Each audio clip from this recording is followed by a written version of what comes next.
Hi. So I want to share a way that I um, figured out to process a moon cycle, as it is a new moon today in Sagittarius. And this sort of just came through. I've never seen anybody do this. I've never done this before.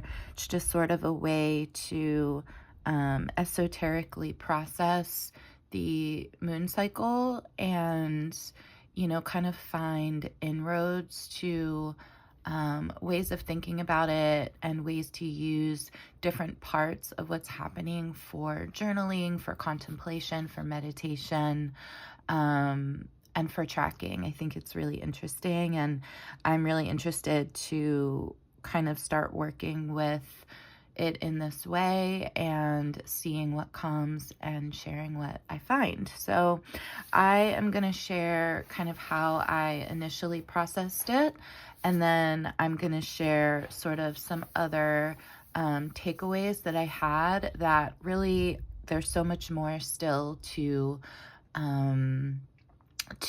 sit with and to look at, and that I haven't done yet, but this is just sort of a beginning of that. And I think it will end up looking different for everyone. And also, if you try it and find anything interesting, or if you have any thoughts, or have seen anything similar, done anything similar that relates, I would love to hear it. Definitely let me know. So, okay. So today is November 30th. We have a new moon in Sagittarius at 9 degrees. So basically for each part of the moon cycle, and I've never also actively worked with a first quarter or last quarter moon, but I just thought it was interesting in this way of processing, just to really get, you could break this down to every day if you really wanted to, but just to get some sort of markers for the moon cycle to have as points of reflection. So I just set each milestone up in this way. And the way that I set it up was, the first is I drew the moon cycle. You can draw this however you want if you're called to draw it differently. Excuse me. New moon, the date, November 30th, 2024. The zodiac sign and the degree, so Sagittarius 9 degrees. The planetary rulership of the sign that it's in. So Sagittarius is ruled by Jupiter.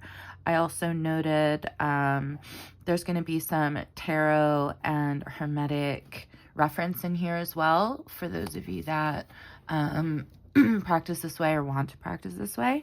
So the planetary correspondence for Jupiter on the Kabbalistic tree of life is Hesed. So just noting that there. The tarot card that corresponds to Sagittarius is Temperance. The number for Temperance is 14. Noting the decan correspondences, so 9 degrees of Sagittarius is the first decan of Sagittarius. The decan correspondence, planetary correspondence, is Mercury in Sagittarius. And the tarot card that corresponds to that is the Eight of Wands. There are a number of different esoteric systems for this kind of thing. I think the one that I go by is the mainly used one, but this is just, again, another lens for reflection. So then the date, you add all of the numbers of the date together, 11 plus 30 plus 2 plus 2 plus 4. That comes out to 22. I am reducing to get, you could leave it here. You could also go into the gematria for the number before you reduce it. So 22, 18, 35, 42. That would be something interesting I haven't done yet.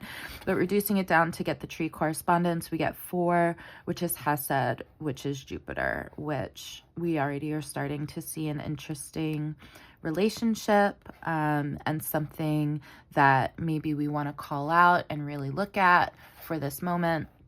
And then just noting the element. So Sagittarius is fire, mutable fire. So noting that down here. And again, you can note whatever you want. You can bring in, if you have other correspondences or other thing this is sparking. This is very, this was my This was my workbook page for it. So get messy and figure it out and channel whatever comes through if you have more, but that's just the way that I broke it down. So then I did it for the first quarter moon, the full moon, and the last quarter moon for this cycle. I did also note when the sun will be moving into Capricorn, which came out of this work. So I'll show you that. So then I will just run through the first quarter moon is on December 8th, 2024. It's in Pisces at 17 degrees. Pisces is ruled by Saturn classically. Again, some people might be doing Neptune. There might be different correspondences there. That's not the system I work with. The tarot card for Pisces is the moon, which is the number 18. Very interesting. 17 degrees is the second decan of Pisces, which is Jupiter in Pisces. It's the 9 of Cups. The date reduces to 18 and then down to 9, which corresponds to Yesod, which is the moon. It's mutable water. You're already seeing relationships, not only within this moment, but then back to here, right? So we had the correspondence here for the Jupiter Hesed relationship ruled by Sagittarius, and the Hesed Jupiter relationship that we get when we boil down the date to 4. So Jupiter and Hesed, very interesting here.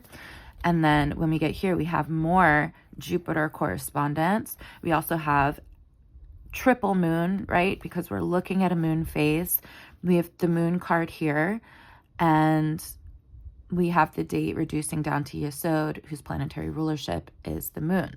So really calling into moon energy here, sitting and contemplating the moon card, sitting and contemplating the 9 of Cups in relationship to the moon card. I'll get more into this, but you see where I'm going. Okay.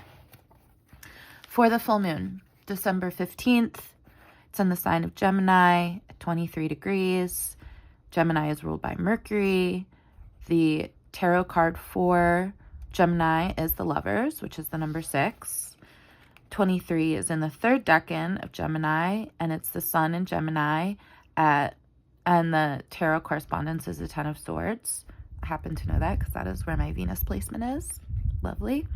And it's mutable air. So we're already seeing another interesting relationship, and this is something I'll talk about more. We have mutable fire, mutable water, and mutable air from the new moon to the full moon.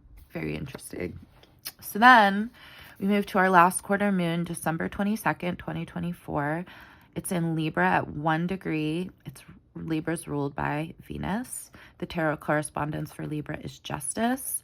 The decan for 1 degree is the first one, and it's the moon in Libra, and it's represented by the 2 of Swords. And then the date reduces down to 42, which reduces down to 6, which is the sphere of Tiferet, which is ruled by the sun. And it's cardinal air. So what I thought was interesting was when you start to get to this last quarter moon, right? So we've started out the new moon, we're building. We get to the apex, and now we're waning, and we're going down and starting to, offload and sort out and reflect and get ourselves ready for a new cycle. And we go from mutable energy into not only cardinal air, but we are at the first degree of Libra. And I noted that the sun is moving into Capricorn just the day before this last quarter moon on December 21st, because Capricorn is cardinal earth. So it's earth beginning things.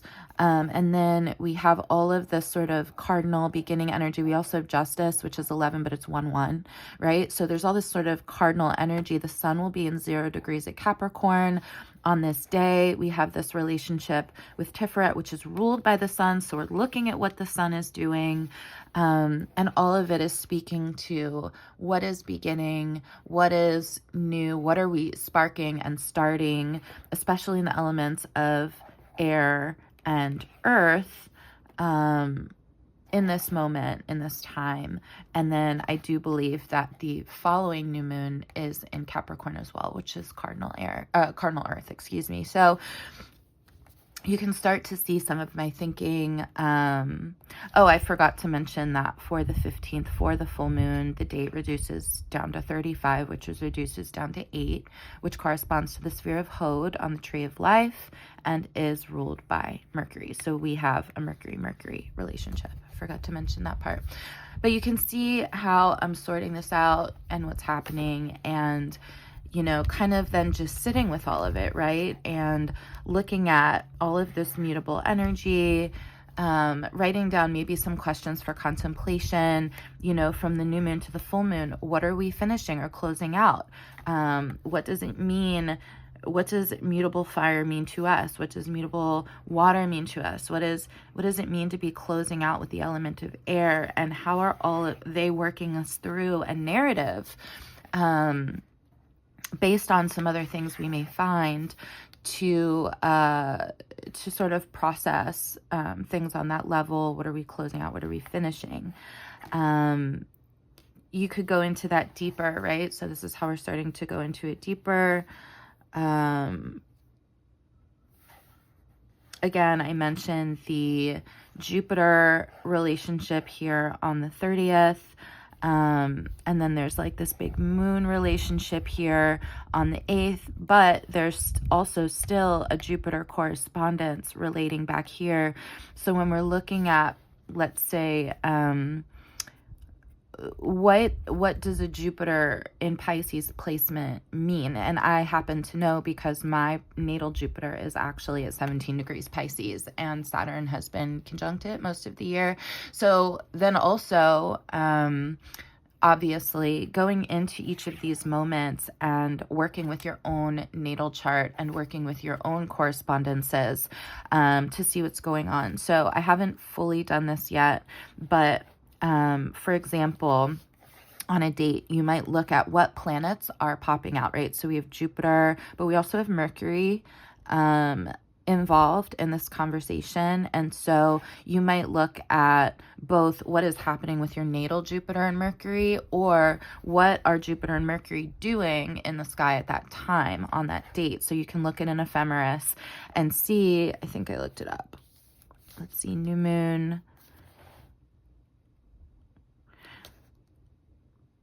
So I think, if I'm reading this right, because I did this last night, Mercury on November 30th will actually be at 17 degrees Gemini, which is a perfect square to my natal Jupiter at 17 degrees Pisces. And then we have the first quarter moon at 17 degrees Pisces following that. So there's something really interesting there for me to look at, right?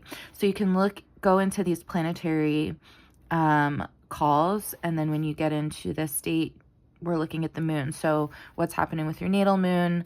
We're already looking at what's happening with the current moon, and then we have Jupiter again. So you can look at the Jupiter placements.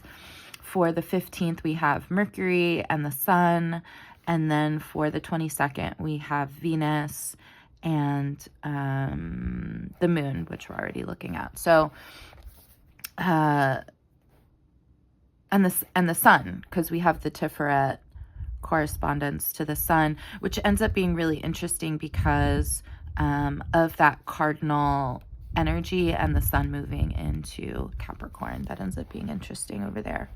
So then another way to kind of go through and look at it is with the tarot correspondences. We have a tarot correspondence for each zodiacal sign, and then we have a tarot correspondence for the decan. So you can work with them in any number of ways. Here we have Temperance and the Eight of Wands. For the 8th, we have the Moon and the Nine of Cups. For the 15th, we have the Lovers and the Ten of Swords. And for the 22nd, we have Justice and the Two of Swords, which is interesting, right? Because Two of Swords is almost like, some people call it mini Justice, and then they're literally holding two swords. Justice is 11. We have this 1 degree of Libra. There's a lot of like straight and narrow decision making kind of energy going on, and all of this cardinal energy, right? So a lot of interesting things emerging. Let me see what else. Again, I haven't done it yet, but we could do the gematria of the date before we reduce it down. We could do 22, 18, 35, and 42. What I also thought was really interesting for December 8th is that the moon card corresponds to Pisces, which is the number 18. And then when you reduce the date down, you get 18 before you reduce it down to 9. So I would do the gematria here for 18 and really use and sit with the number 18. And then when we reduce the date down to 9, we also have the decan as the 9 of cups. So there's something really interesting going on here with 18 and 9. That you could sit with numerically, sit with it gematria, sit with it with the 9 of cups and the moon with tarot. What's the relationship between these two cards, and so forth. Let me see what else I have here. I think a lot of the rest of the deep dive that ends up being really interesting is when you get your personal placements involved or the transit of the moment. It ends up being a lot of information. You won't find connection everywhere, right? But you know, the way, if you're sort of newer to this, that you can navigate, you know, I like to have all of the information out on the page, right? And then you just start to see the connections, and the connections are what's going to sort of show you, they're going to sort of emerge and make it very clear what is, you know, that's the way it's going to call you to go into it deeper. You can sit with anything if it's calling to you, just intuitively, obviously.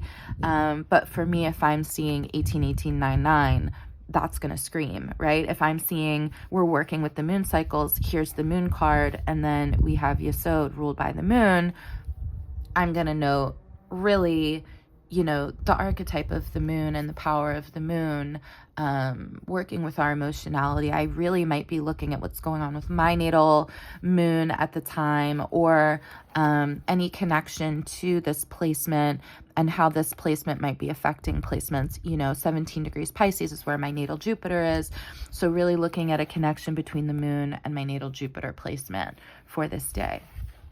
So I think that covers everything.